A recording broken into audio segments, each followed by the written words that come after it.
Hi hello ನಮಸ್ಕಾರ ವೀಕ್ಷಕರೇ, welcome to Deepa ಸವಿರುಚಿ. ಇವತ್ತಿನ ರೆಸಿಪಿ ಎಗ್ ಫ್ರೈಡ್ ರೈಸ್. ತುಂಬ ಜನ ಅನ್ನ ಉಳಿದ್ರೆ ಏನು ಮಾಡೋದು ಅಂತ ಯೋಚನೆ ಮಾಡ್ತಾ ಇರ್ತಾರೆ. ಆಗ ಈ ರೀತಿ ರುಚಿಯಾದ ಎಗ್ ಫ್ರೈಡ್ ರೈಸ್ನ ಮಾಡಿಕೊಡಿ. ಎಲ್ಲರೂ ಇಷ್ಟಪಟ್ಟು ತಿಂತಾರೆ. ಅದರಲ್ಲೂ ಮಕ್ಕಳಿಗಂತೂ ಫೇವ್ರೇಟ್ ಅಂತಲೇ ಹೇಳ್ಬೋದು. ಹಾಗಾದರೆ ಬನ್ನಿ ಮಾಡೋ ವಿಧಾನನ ನೋಡ್ಕೊಳ್ಳೋಣ. ಅದಕ್ಕಿಂತ ಮೊದಲೇದಾಗಿ ನೀವಿನ್ನೂ ನನ್ನ ಚಾನಲ್ನ ಸಬ್ಸ್ಕ್ರೈಬ್ ಮಾಡದೆ ನೋಡ್ತಿದ್ರೆ ದಯವಿಟ್ಟು ಸಬ್ಸ್ಕ್ರೈಬ್ ಮಾಡ್ಕೊಳ್ಳಿ. ಹಾಗೆ ಪಕ್ಕದಲ್ಲಿ ಕಾಣುವ ಬೆಲ್ ಐಕನ್ನ ಕ್ಲಿಕ್ ಮಾಡಿ. ಮೊದಲೇದಾಗಿ ಸ್ಟವ್ ಮೇಲೆ ಒಂದು ಪ್ಯಾನ್ ಇಟ್ಕೊಂಡಿದ್ದೀನಿ. ಪ್ಯಾನ್ಗೆ 1 ಟೇಬಲ್ ಸ್ಪೂನಷ್ಟು ಎಣ್ಣೆ ಹಾಕ್ಕೊಳ್ತಾ ಇದ್ದೀನಿ. ಎಣ್ಣೆ ಕಾದ ನಂತರ 5 ಮೊಟ್ಟೆಗಳನ್ನ ಸೇರಿಸ್ಕೊಳ್ತಾ ಇದ್ದೀನಿ. ಈಗ ಇದಕ್ಕೆ 1/4 ಟೀ ಸ್ಪೂನ್ ಉಪ್ಪು, 1/4 ಟೀ ಸ್ಪೂನ್ ಮೆಣಸಿನ ಪುಡಿನ ಸೇರಿಸ್ಕೊಳ್ಳೋಣ. ಇದನ್ನು ಚೆನ್ನಾಗಿ ಮಿಕ್ಸ್ ಮಾಡ್ಕೊಳ್ಳಿ. ಹಸಿ ವಾಸನೆ ಹೋಗೋವರೆಗೂ ಫ್ರೈ ಮಾಡ್ಕೋಬೇಕು. ನಾನು 3 ಜನಕ್ಕಾಗೋಷ್ಟು ರೈಸ್ನ ಮಾಡ್ಕೊಳ್ಳೋದ್ರಿಂದ 5 ಮೊಟ್ಟೆಗಳನ್ನ ಹಾಕಿ ಮಾಡ್ಕೊಳ್ತಾ ಇದ್ದೀನಿ. ನಿಮಗೆ ಎಷ್ಟು ಬೇಕೋ ಅಷ್ಟು ಮೊಟ್ಟೆಗಳನ್ನ ಹಾಕಿ ಮಾಡ್ಕೋಬೋದು. ಹಾಗೆ ಎಗ್ ಫ್ರೈಡ್ ರೈಸಲ್ಲಿ ಮೊಟ್ಟೆ ಪೀಸಸ್ಸು ಮಧ್ಯ ಮಧ್ಯ ಬಾಯಿಗೆ ಸಿಗ್ತಾ ಇದ್ದರೆ ಚೆನ್ನಾಗಿರುತ್ತೆ. ನೋಡಿ, ಈಗ ಮೊಟ್ಟೆ ಫ್ರೈ ಆಗಿದೆ. ಸ್ಟವ್ ಆಫ್ ಮಾಡಿಕೊಂಡು ಮೊಟ್ಟೆನ ಒಂದು ಪ್ಲೇಟ್ಗೆ ಹಾಕಿ ಸೈಡ್ಗೆ ತಿಟ್ಕೊಳ್ಳೋಣ.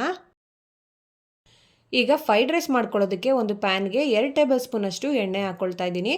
ಎಣ್ಣೆ ಕಾದ ನಂತರ ಚಿಕ್ಕದಾಗಿ ಕಟ್ ಮಾಡಿರೋ ಬೆಳ್ಳುಳ್ಳಿನ ಒಂದು 8ರಿಂದ 10 ಬೆಳ್ಳುಳ್ಳಿನ ಸೇರಿಸ್ಕೊತಾ ಇದ್ದೀನಿ. ಈಗ ಇದನ್ನು ಒಂದ್ಸಲಿ ಮಿಕ್ಸ್ ಮಾಡ್ಕೊಳ್ಳೋಣ. ನಂತರ ಇದಕ್ಕೆ ದೊಡ್ಡ ಸೈಜ್ ಈರುಳ್ಳಿನ ಉದ್ದುದ ಕಟ್ ಮಾಡಿ ಸೇರಿಸ್ತಾ ಇದ್ದೀನಿ. ಈರುಳ್ಳಿ ಕಲರ್ ಸ್ವಲ್ಪ ಚೇಂಜ್ ಆಗೋವರೆಗೂ ಫ್ರೈ ಮಾಡ್ಕೊಳ್ಳೋಣ. ನೋಡಿ, ಈಗ ಈರುಳ್ಳಿ ಕಲರ್ ಚೇಂಜ್ ಆಗಿದೆ. ಈ ಹಂತದಲ್ಲಿ ನಾವು ಒಂದೊಂದೇ ತರಕಾರಿಗಳನ್ನ ಸೇರಿಸ್ಕೊಳ್ಳೋಣ. 1 ಕಪ್ನಷ್ಟು ಎಲೆಕೋಸನ್ನ ಸೇರಿಸ್ಕೊಳ್ತಾ ಇದ್ದೀನಿ. 1 ಕ್ಯಾರೆಟ್ನ ಈ ರೀತಿ ಉದ್ದುದ ಕಟ್ ಮಾಡಿ ಹಾಕ್ಕೊಳ್ತಾ ಇದ್ದೀನಿ. 1 ಮೀಡಿಯಮ್ ಸೈಜ್ ಕ್ಯಾಪ್ಸಿಕಮ್ನ ಈ ರೀತಿ ಉದ್ದುದ ಕಟ್ ಮಾಡಿ ಸೇರಿಸ್ಕೊಂಡು ಈಗ ಬೀನೀಸ್ನ ಹಾಕ್ಕೊಳ್ಳೋಣ. ಒಂದು ಚಿಕ್ಕ ಕಪ್ನಲ್ಲಿ ಸಣ್ಣದಾಗಿ ಕಟ್ ಮಾಡಿ ಸೇರಿಸ್ಕೊಂಡಿದ್ದೀನಿ. ಇದಕ್ಕೆ ಬಟಾಣಿ ಕೂಡ ಹಾಕಿ ಮಾಡ್ಕೋಬೋದು. ಈ ತರಕಾರಿಗಳನ್ನ ಹಸಿ ಸ್ಮೆಲ್ ಹೋಗೋವರೆಗೂ ಫ್ರೈ ಮಾಡಿಕೊಂಡ್ರೆ ಸಾಕು. ಫ್ರೈಡ್ ರೈಸಲ್ಲಿ ತರಕಾರಿಗಳು ಸ್ವಲ್ಪ ಹಸಿಯಾಗಿದ್ರೇ ತಿನ್ನೋದಕ್ಕೆ ಚೆನ್ನಾಗಿರುತ್ತೆ. ನಾವು ತುಂಬ ತರಕಾರಿಗಳನ್ನ ಫ್ರೈ ಮಾಡ್ಕೊಂಬಿಟ್ರೆ ಅಷ್ಟು ಚೆನ್ನಾಗಿರಲ್ಲ.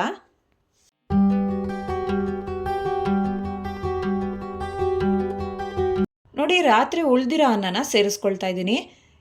ಕೆಲವು ಸಲ ಅನ್ನ ಜಾಸ್ತಿ ಉಳಿದುಬಿಟ್ಟಿರುತ್ತೆ. ಆವಾಗ ಈ ರೀತಿ ಎಗ್ ಫ್ರೈಡ್ ರೈಸ್ನ ಮಾಡಿಕೊಡಿ, ತುಂಬ ರುಚಿಯಾಗಿರುತ್ತೆ.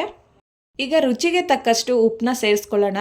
ನಾನು ಅನ್ನ ಮಾಡುವಾಗಲೂ ಕೂಡ ಸ್ವಲ್ಪ ಉಪ್ಪು ಹಾಕಿದ್ದೆ, ಹಾಗಾಗಿ ಸ್ವಲ್ಪ ಉಪ್ಪು ಹಾಕ್ಕೊಂಡಿದ್ದೀನಿ. ನಿಮಗೆ ಎಷ್ಟು ಬೇಕೋ ಅಷ್ಟು ನೋಡಿಕೊಂಡು ಹಾಕ್ಕೊಳ್ಳಿ. ನಂತರ 1.5 ಟೇಬಲ್ ಸ್ಪೂನಷ್ಟು ಮೆಣಸನ್ನ ಕುಟ್ಟಿ ಪುಡಿ ಮಾಡಿ ಸೇರಿಸ್ಕೊಂಡಿದ್ದೀನಿ. 1 ಟೇಬಲ್ ಸ್ಪೂನಷ್ಟು ವಿನಿಗರ್ನ ಹಾಕ್ಕೊಳ್ತಾ ಇದ್ದೀನಿ. ವಿನಿಗರ್ ಇಲ್ಲ ಅಂತಂದರೆ ನಿಂಬೆಹಣ್ಣಿನ ರಸನ 1 ಟೇಬಲ್ ಸ್ಪೂನಷ್ಟು ಹಾಕ್ಕೊಳ್ಳಿ. ಹಾಗೆ 1 ಟೇಬಲ್ ಸ್ಪೂನಷ್ಟು ಸೋಯಾ ಸಾಸ್ನ ಹಾಕ್ಕೊಳ್ತಾ ಇದ್ದೀನಿ. ನಂತರ ಒಂದು ಚಿಕ್ಕ ಕಪ್ನಲ್ಲಿ ಸ್ಪ್ರಿಂಗ್ ಆನಿಯನ್ಸ್ನ ಸೇರಿಸ್ಕೊಳ್ತಾ ಇದ್ದೀನಿ. ತರಕಾರಿ ಜೊತೆನೇ ಸ್ಪ್ರಿಂಗ್ ಆನಿಯನ್ಸ್ನ ಹಾಕ್ಬಿಟ್ರೆ ತುಂಬಾ ಬೆಂದೋಗುತ್ತೆ. ಹಾಗಾಗಿ ನಾನು ಈ ಹಂತದಲ್ಲಿ ಸೇರಿಸ್ಕೊಳ್ತಾ ಇದ್ದೀನಿ. ನೋಡಿ, ಸ್ಟವ್ನ ಐ ಫ್ಲೇಮಲ್ಲಿ ಇಟ್ಕೊಂಡು ಇದನ್ನು ಕೈ ಬಿಡದೇ ಇದ್ದಂಗೆ ಚೆನ್ನಾಗಿ ಮಿಕ್ಸ್ ಮಾಡ್ಕೋಬೇಕು. ಯಾವುದೇ ಚೈನೀಸ್ ಫುಡ್ ಆದರೂ ಅಷ್ಟೇ ಸ್ಟವ್ನ ಹೈ ಫ್ಲೇಮಲ್ಲೇ ಇಟ್ಕೊಂಡು ಮಾಡ್ಕೋಬೇಕು. ಆದರೆ ಕೈ ಬಿಡದೇ ಇದ್ದಂಗೆ ಮಿಕ್ಸ್ ಮಾಡ್ಕೋತಾ ಇರಬೇಕು. ಸ್ವಲ್ಪ ಅಗಲವಾಗಿರೋ ಕಡಾಯಿನ ಇಟ್ಕೊಂಡ್ರೆ ಮಿಕ್ಸ್ ಮಾಡ್ಕೊಳ್ಳೋದಕ್ಕೆ ತುಂಬ ಸುಲಭ. ನೋಡ್ತಾ ಇದ್ದೀರಲ್ಲ, ಈ ರೀತಿ ಮಿಕ್ಸ್ ಮಾಡ್ಕೋಬೇಕು. ನಂತರ ಹುರಿದಿಟ್ಕೊಂಡಿರೋ ಮೊಟ್ಟೆನ ಹಾಕ್ಕೊಳ್ತಾ ಇದ್ದೀನಿ. ಕೊನೆಗೆ ಚಿಕ್ಕದಾಗಿ ಕಟ್ ಮಾಡಿರೋ ಕೊತ್ತಂಬರಿ ಸೊಪ್ಪನ್ನ ಹಾಕಿ ಮಿಕ್ಸ್ ಮಾಡ್ಕೊಳ್ಳೋಣ.